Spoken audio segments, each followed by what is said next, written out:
نبی کریم صلی اللہ علیہ وسلم نے سورت فاتحہ کی بہت سے فضائل و مناقب جو بیان کیا، آپ کو پتہ ہے اس کو سورت الصلاۃ بھی کہتے ہیں۔ انشاءاللہ کبھی موقع آیا اس کے اوپر تفصیلی گفتگو ہوگی، لیکن ایک مجرب نسخہ اس حوالے سے جو ہمارے اسلاف بیان کرتے ہیں۔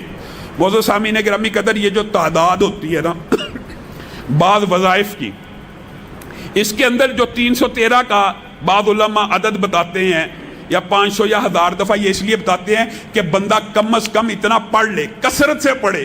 اگر تعداد نہ بتائی جائے لوگ پڑھتے نہیں ہیں، اور یہ جو تعداد ہوتی ہے نا، یہ اصل میں رسول اللہ صلی اللہ علیہ وسلم سے ثابت نہیں ہوتی، یہ لوگوں کے ذاتی تجربات ہوتے ہیں۔ رسول اللہ سے بعض وظائف کی تعداد ثابت ہے، انشاءاللہ وہ بھی آپ کے سامنے رکھیں گے۔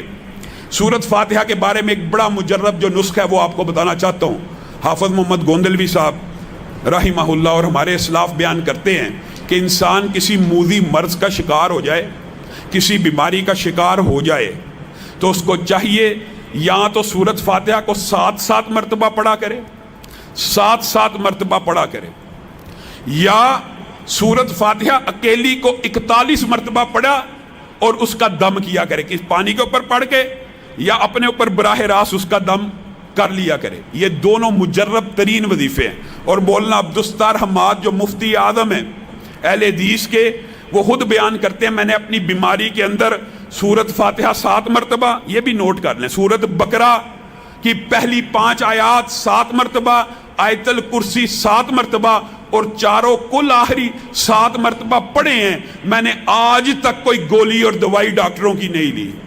بزرگ ہو گئے، بزرگ، انہوں نے اپنی ہر بیماری کا علاج، جس طرح میرا اور آپ کا اعتماد دنیاوی دوائیوں کے اوپر اور حکماء کے اوپر ہوتا ہے نا، جن لوگوں کا توکل اللہ کے اوپر ایسا مضبوط ہو، جس طرح ہمارے شیخ عبدالستار حماد صاحب کا ہے، ان کو پھر ڈاکٹروں کی دوائیوں کی ضرورت نہیں رہتی۔ وہ خود بیان کرتے ہیں، میں نے کبھی دوائی کھائی نہیں، میں صرف یہ 7 چیزیں 7 مرتبہ پڑھتا ہوں، اللہ تعالیٰ مجھے ہر بیماری میں شفا دے دیتا ہے۔